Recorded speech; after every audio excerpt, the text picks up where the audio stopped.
Wachimbaji wadogo wa madini ya dhahabu waliokuwa wakijishughulisha na uchimbaji katika mgodi wa Nyakagomba uliopo katika halmashauri ya wilaya Geita mkoani Geita wamelalamikia kuondolewa katika eneo hilo kupisha mwekezaji. Inaelezwa kuwa mgodi huo ulianza kufanya kazi tangu mwezi wa pili mwaka huu kwa kuwa na idadi kubwa ya wachimbaji wadogo wa madini. Baada ya kuanza uzalishaji, baadhi ya wachimbaji hao wanadai kutakiwa kuondoka kupisha mwekezaji. Meneja wa mgodi huo James Robert ameomba kuwepo kwa suluhu kati yao na mwekezaji aliyejitokeza siku chache baada ya kugundulika kwa madini hayo.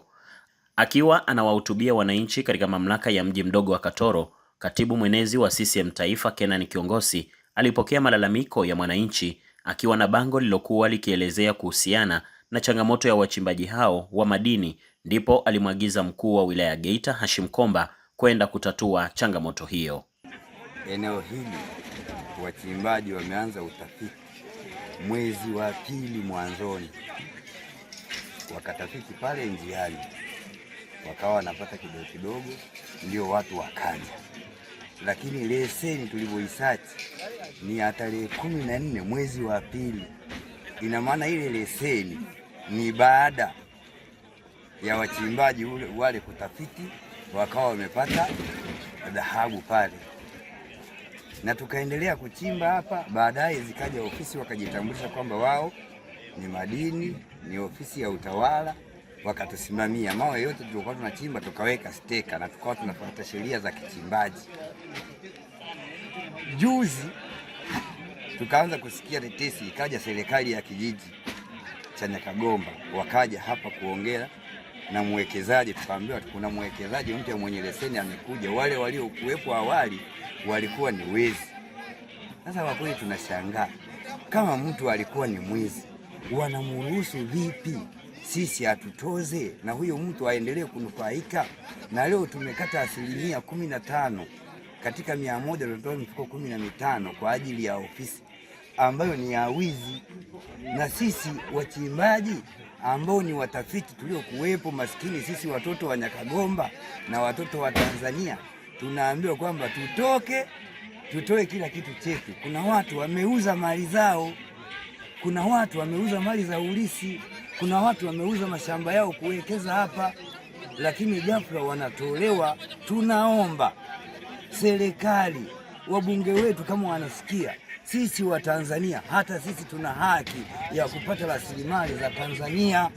Mimi ndio niliyevumbua hapa hili eneo lote. Nilianzisha duara yangu, nikanunua, akaniuzia eneo mwenye shamba, nikaanza kuchimba. Nikaita watu wote kuanza kuchimba.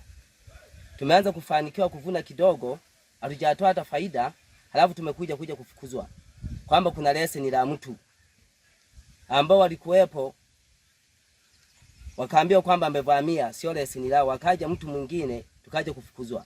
Kwa hiyo sasa sisi humu kuna gharama zetu. Mimi na gharama ya milioni 6 niliyoiweka humu bado sijaivuna, na duara la kwangu limeshafika kwenye mwamba. Leo hii kwa nini watufukuze? Tunaiomba serikali iwe kati, itusaidie, na kama kuna mtu tu basi aje ongea na sisi wachimbaji, watufidishie duara zetu, waturudishie gharama zetu. Na kama hivi hatuweza kukubaliana nao, kwa sababu tumetumia gharama zetu hata kuliwasha ile eneo likawaka ili watu waje wachimbe. Leo hii mnatufukuza baada ya kupata mwamba. Waturudishie gharama. Hata huyu aliyenunua aturudishie gharama zetu, asiendelee kuyachimba maduara yetu, kwa sababu tumewasha sisi wenyewe, tumevumbua sisi wenyewe. Kwa sababu tuliyevumbua ni sisi. Kama wao walikata utafiti, walitafiti wao, utafiti nimetafiti mimi Kaliaya, na kwa ita hao watu nimewaita mimi, wanirudishie gharama zangu. Na mwenye nchi na yeye kama ananisikia, na kuomba mama, waambie hawa warudishe gharama zetu, wachimbaji wametuumiza. Nipo hapa natafuta hera, lakini nitakapopata mafanikio kidogo na kuwa kama mbwa nafukuzwa. Nikakae wapi sasa? Hilo leseni lilikuwa wapi toka awali? Lakini leo hii tumepata chochote kile, amekuja mwekezaji. Aisee, tunaomba vijana tusimame katika hili na sisi tujikomboe. Mama Samia, kama unaona machungu kwa watoto wako, basi na sisi tunaomba tusamee basi kwa hili. lakini sio kufukuzwa kama mbwa.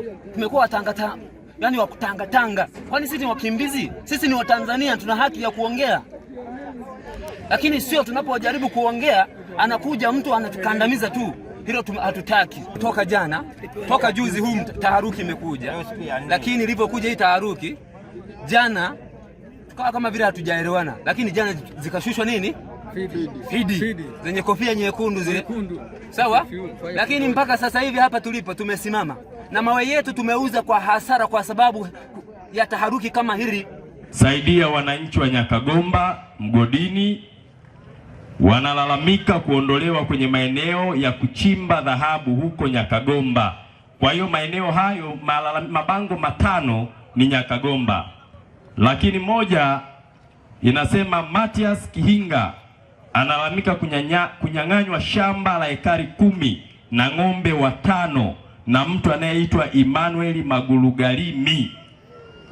Haya ni matatizo ya wananchi wetu. Sasa watu wa Nyakagomba, kiongozi yuko wapi wa hilo jambo? Mlishakutana na mheshimiwa mkuu wa wilaya? Bado. Mheshimiwa mkuu wa wilaya nakuomba hapa. Mheshimiwa DC nakuomba hapa, ndugu yangu. Hili jambo ninamkabidhi mkuu wa wilaya, sawa? Watu wa mgodini, mimi kesho namaliza mkutano Geita mjini, yeye atawasikiliza kuanzia kesho kutwa, na hapa of course atasema tu kidogo, alafu mtapanga siku ya kukutana, sawa ndugu yangu? Mheshimiwa, naomba nikukabidhi. Karibu, kama una lolote la kuongea, karibu. Geita oye! Sijasikia. Geita oye! Sasa watani zangu Wasukuma, mbona mmejitokeza mtaka kuniharibia mshahara? Mtakula wapi? Mkuu wangu wa kazi, kwanza naomba nikiri kupokea maelekezo ya kwako, maelekezo ya Chama cha Mapinduzi kuhusiana na mgogoro huu wa Nyakagomba. Wiki iliyopita palijitokeza mlipuko wa madini kwenye kata ya Nyakagomba, eneo ambalo lilikuwa lina leseni ya utafiti ya mtu anaitwa Bonaventure Paul Kaungo pamoja na wadau wake wengine. Na baada ya mlipuko huo wa madini kutokea, leseni ya uchimbaji wa madini pia ilitolewa, ikamilikishwa kwa leseni namba PML 02885 GTA ambayo umiliki wake ni Bonaventure Paul Kaungo pamoja na wadau wengine. Panapotokea mlipuko wa madini pamoja na leseni, mkuu wangu, kinachotakiwa kufanyika, moja, mwenye leseni anatakiwa kuangalia amewakuta watu wa aina gani kwenye eneo hilo na walikuwa wanafanya nini kwenye hilo eneo. Moja, lazima alinde haki za wale ambao wamewakuta juu ya ardhi.